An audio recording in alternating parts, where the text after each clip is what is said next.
Prezadas amigas, prezados amigos da 5ª Conferência Nacional dos Conselhos de Fiscalização Profissional.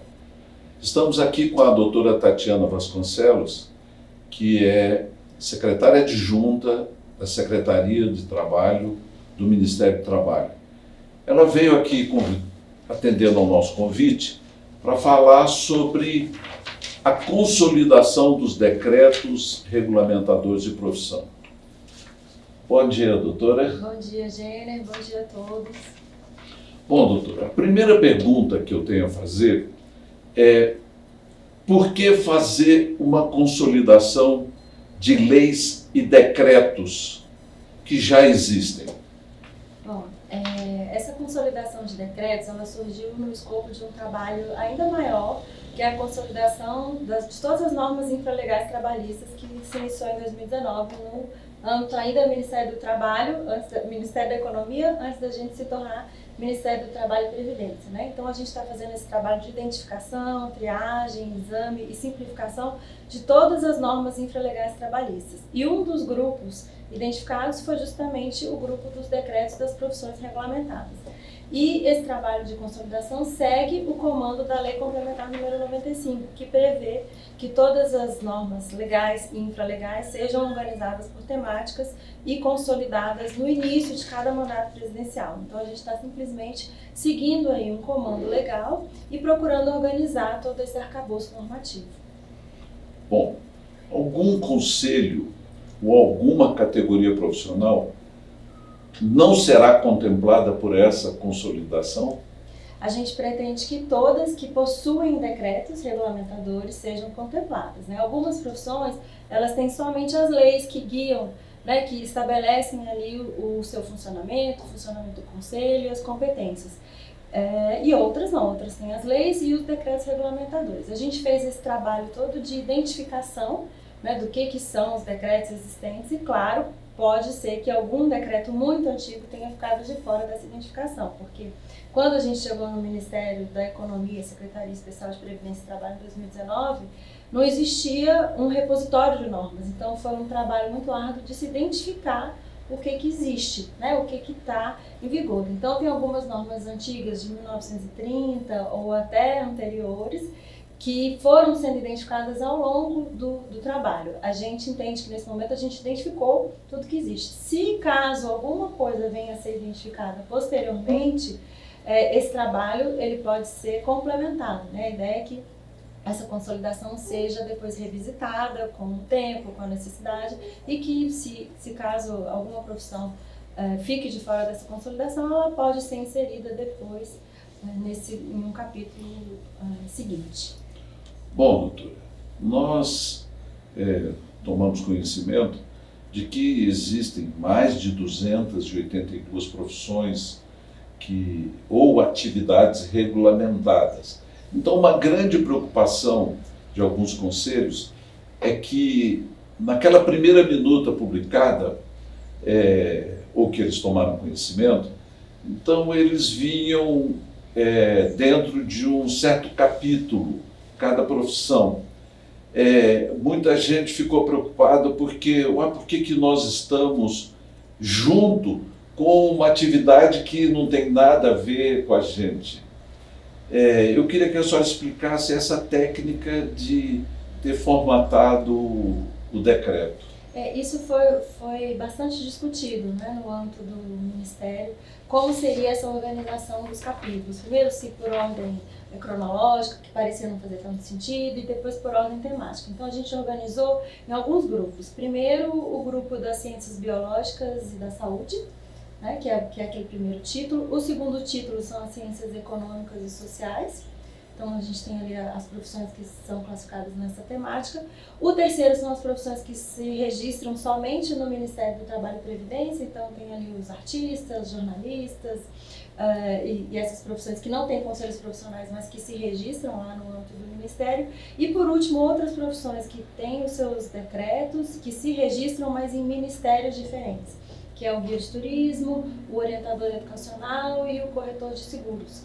Então, essas compõem um quarto grupo. Essa foi a organização que a gente encontrou que melhor trazia afinidades temáticas para os diferentes capítulos.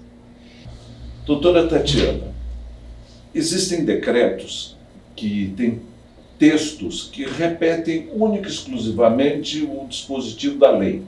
Não contribui, não melhora, não altera, não explica e acaba o decreto ficando muito extenso e desnecessário.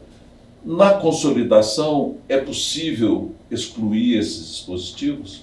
A gente fez esse trabalho, né, essa tentativa de trabalho de limpar bastante, simplificar o texto dos decretos e suprimir as partes que já constam das leis, das respectivas leis.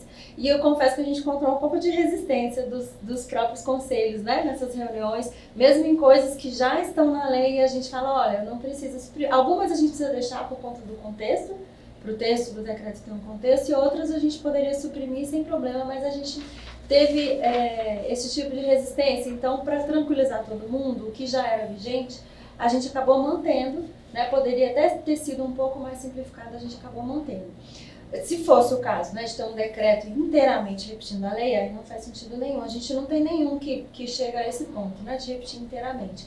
A gente fez um trabalho inicial de limpar e simplificar o que meramente repete, mas confesso que teve um pouco de resistência, algumas coisas a gente manteve por isso. Uma pergunta. Após essas discussões individuais com cada conselho, será feita uma consulta pública? Não, a gente tinha a ideia inicial no ano passado de fazer uma consulta pública, quando esse texto foi enviado a primeira vez para a Casa Civil.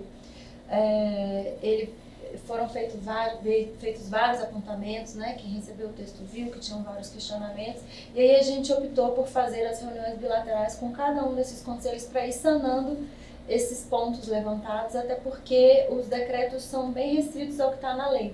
A gente não tem muita margem para mudar, muita coisa para modificar, como até os conselhos têm necessidade de modernizar diversos processos, mas a gente não tem essa possibilidade por conta do limite legal que rege cada um desses decretos. Então, a nossa ideia agora é não submeter a consulta pública, para a gente poder finalizar esse texto de forma bilateral com cada conselho e poder publicar essa consolidação, que é bastante extensa, o que não impede depois que esse texto seja aprimorado também no futuro, né? Assim como os decretos foram sendo aprimorados ao longo do tempo. E assim como esse texto consolidado pode indicar que não, a gente precisa modificar a lei, a gente precisa modernizar algumas leis de algumas profissões e isso se refletir nos decretos depois. Pois não. Então, assim, por baixo, cada categoria profissional vai integrar um capítulo. Então, por exemplo, Conselho Federal de Farmácia, que tem um decreto, ele constará num capítulo próprio dele. Exato. Sim. Quer dizer, vai simplificar inclusive a consulta. Evidentemente que dentro daquele capítulo ele já faz a consulta referente ao capítulo dele. Exato.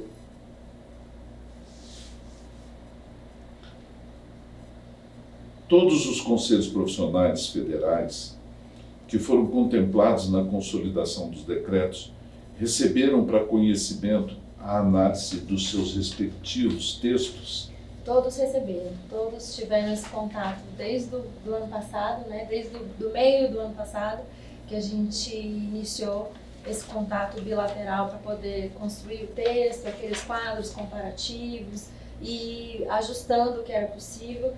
Todos foram submetidos às análises jurídicas, tanto da PGFN quanto no âmbito da Presidência da República. E agora a gente fez esse contato novamente, né, para fazer uma segunda, terceira rodada, quarta em alguns casos, para ajustar o texto com essa devolutiva das dúvidas jurídicas. Então, todos eles receberam o nosso contato. Alguns não entraram em contato de volta até, né, mas dessa segunda vez, mas todos receberam esse texto. Inclusive, foi ali em conjunto para todo mundo. Doutora, nós ouvimos muito nas videoconferências, nas reuniões dos fóruns regionais, dos conselhos, e alguns conselhos também perguntavam, e falavam no argumento dizendo, não, o decretão do governo, o que tem nesse decretão do governo, o que os conselhos podem esperar da consolidação e não do decretão? Da consolidação do decreto de profissões, eles receberam, né, as minutas, então é basicamente o que está ali mesmo na minuta. É uma organização temática, uma organização de estrutura, uma simplificação de textos repetitivos que seriam desnecessários e até uma modernização do que era possível. Por exemplo, alguns processos eleitorais que não tinham envio de carta, data de abertura de carta, agora ali o decreto já prevê que isso tudo seja feito de forma eletrônica, online, né? O que a gente espera é uma organização, o que eles podem esperar, uma organização temática e uma simplificação na medida do possível. Os direitos, as garantias, tudo isso está consignado em lei.